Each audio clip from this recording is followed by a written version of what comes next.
With all the news about immigration, we got curious about the truth. We started with TheSkimm and ideas unfolded pretty quickly. We did a lot of research and interviewed our English as a second language students. This is some of what we learned. My name is Angie. I'm 16. My name is Adrian Miranda. I have 16 years old. My name is Esmeralda Cosmartis. I'm 16 years old. My name is Shaima Barbara. I have 15 years old.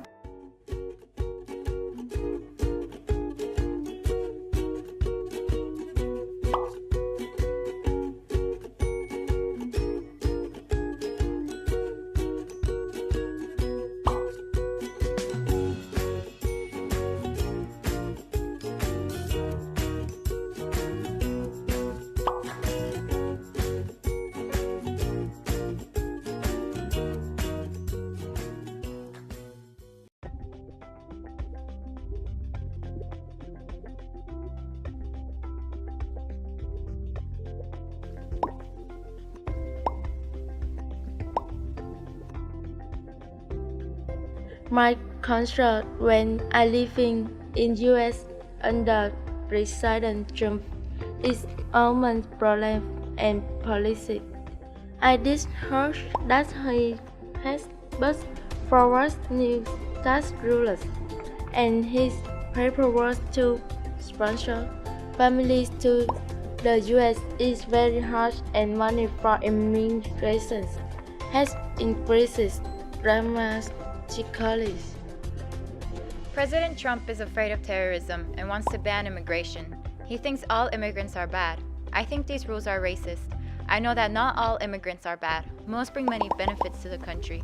Sometimes I feel a little afraid because it seems bad to put these rules on political asylums.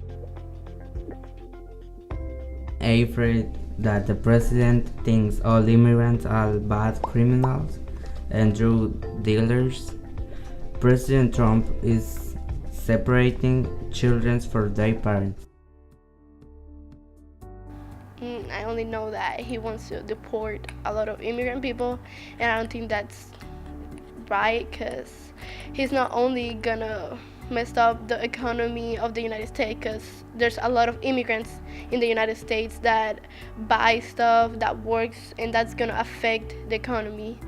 And there's people like American people that get married with immigrants even though they don't have papers, and then when they gonna get deported, they're just gonna split families, and there's gonna be a lot of sad stuff. With the current controversy surrounding President Trump's promises on immigration, it's important to understand what he's actually putting into effect. What do we know about what he's doing? We'll be covering these actions. One of the main issues that could have been put into effect was the temporary travel ban of 6 Muslim-majority countries, including Libya, Sudan, Iran, Syria, Somalia, and Yemen. However, this ban was blocked by federal judges. Another ban could go to the refugees heading into the US. As vetting processes are being improved, again, there is currently no action being put into place for these two. Along with this, sanctuary cities that hide undocumented immigrants are having their federal fundings cut. The deportation of undocumented immigrants has begun to come into effect. The ones who are most sought after are those who have committed crimes, but anyone undocumented could potentially be deported. As for the wall Trump wants to build, we are unsure of its actual progress. Trump says we could begin construction within months, but this is uncertain. When I was 7 years old, I saw my first public execution. 진짜 힘들었었거든요. 그때 저희 마을에서도 3분의 2가 굶어서 죽었어요. Over a million North Koreans died of starvation in that time. And in 2003, when I was 13 years old, my father became one of them. Hung Seo-lee and many other North Korean defectors described their horrific experience as a North Korean citizen during the famine of the 1990s. Starvation and poverty often leads the bravest to defect, but escaping North Korea is only a small part of their struggle for freedom. What happens if they get caught after escaping? If they are sent back to North Korea, imprisonment, torture, and execution await them. On the other hand, If they are caught by human traffickers, which happens more often than people like to admit, they're often forced into prostitution or hard labor. Their greatest chance of escape, and maybe their only one, is by crossing the Yalu or Tumen River into China. For some North Korean defectors, their journey ends here as long as they aren't discovered by law enforcement and sent back to North Korea, but others try their luck at finding a place to call home outside of China. Where else can they go? Thailand is often a next step for defectors because, unlike China, they send North Korean defectors to South Korea. So what is the big deal about sending them to South Korea? Isn't it basically just North Korea, but south? Well, instead of imprisoning, torturing, and executing the defectors, South Korea allows defectors to stay and also offers assistance in helping them settle, such as an allowance, a 12-week course on how to integrate into South Korean society, and etc. South Korea also offers greater freedom than its northern brother, which is another reason defectors may find living over there to become more favorable. Other countries such as Canada and the United States also offer defectors the opportunity to have a better standard of living.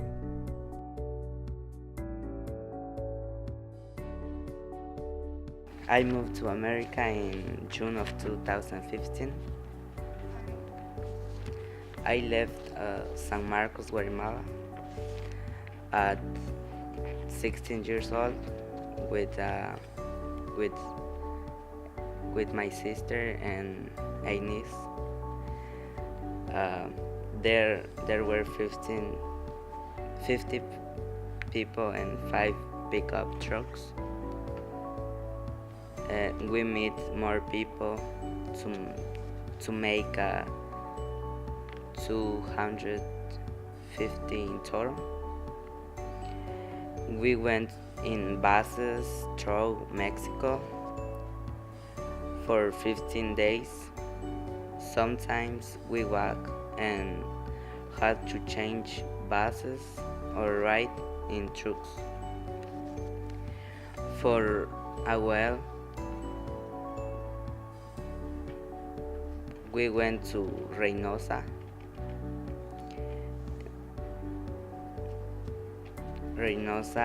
We had to walk 1 hour to cross the Rio Grande for $700.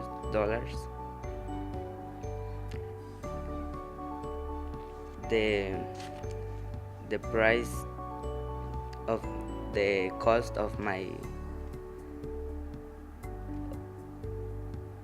trip was $2,750. After I cruised, I was stopped by immigration and take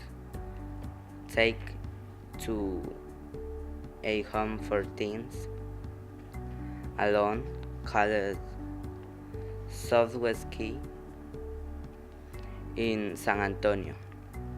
My other sister came for us after 15 days. She brought us to Ambo, Texas. I came to the United States because my parents died, and I was very young, and I left that I could not get through without my parents.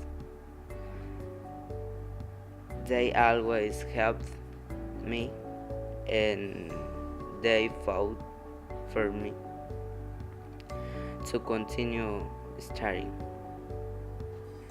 and fulfill my dream of being a doctor or teacher.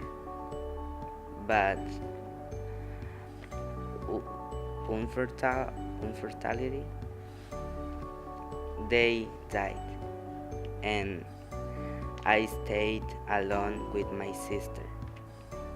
She has a husband and 3 children, but she could not take care of me. There are many concerns about immigration right now, and despite the pressing issues of what to do for the people wanting in, I began to think, what if I wanted out? What would it take for an American citizen to move to another country, regardless of motivation? I started with some simple searches. Which countries were the easiest to immigrate to?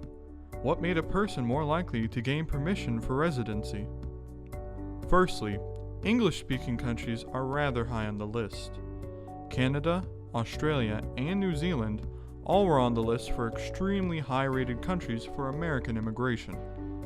The UK, especially since Brexit, has fallen far down the list. Furthermore, the countries themselves don't have to be English-speaking. For example, Singapore, a popular spot for global trade, has a lot of English-speaking residents and also remains an extremely easy country to immigrate to. Secondly, many countries are selective about the ease of immigration for hopeful permanent residents. Highly skilled immigrants with accomplished resumes tend to have an exponentially easier time immigrating to most countries. Even common language barriers can be looked over, as is the case with Brazil. Brazil is rather open to skilled immigrants from countries all over the world, holding the world's largest group of ethnic Japanese residents outside Japan. Finally, one must consider the cost of living in the country they plan to move to. Many countries have different costs for many items necessary to live in a country. For example, many places have different standards for rent or housing prices. Even hotel rooms don't share universal costs. On top of all that, many countries use different forms of currency, from the British pound to the Japanese yen.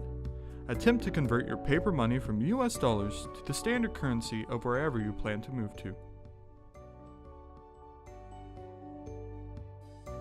Lo único que le puedo decir a todos los americanos es que no se vayan para siempre de su país.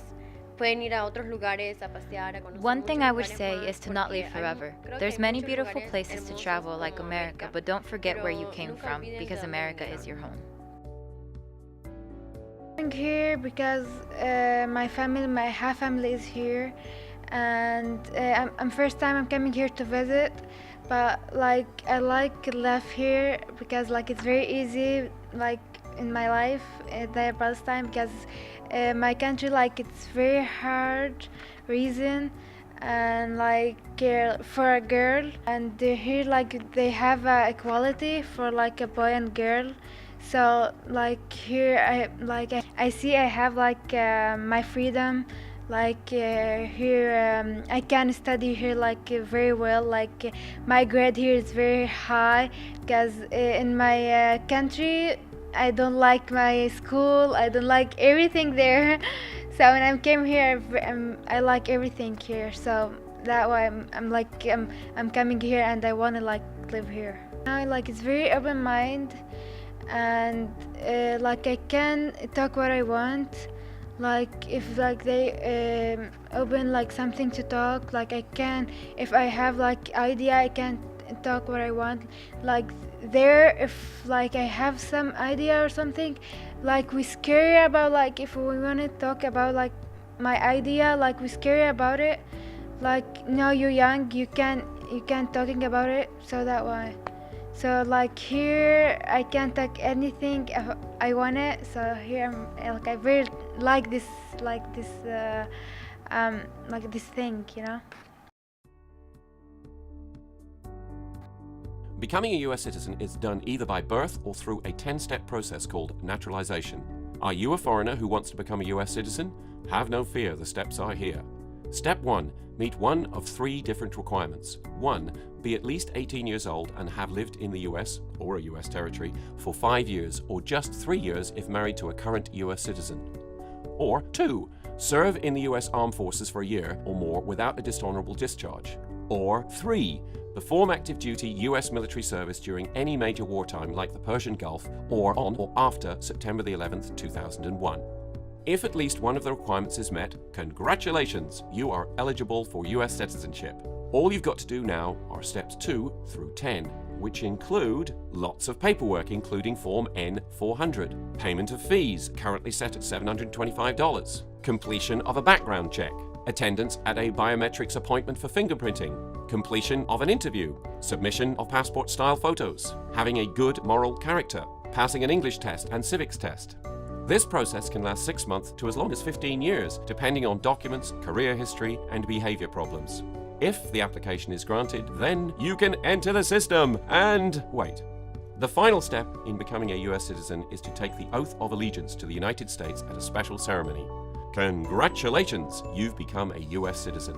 Your citizenship will come with voting, civil, and societal rights in the US, along with responsibilities such as taxes, jury duty, and voluntary service.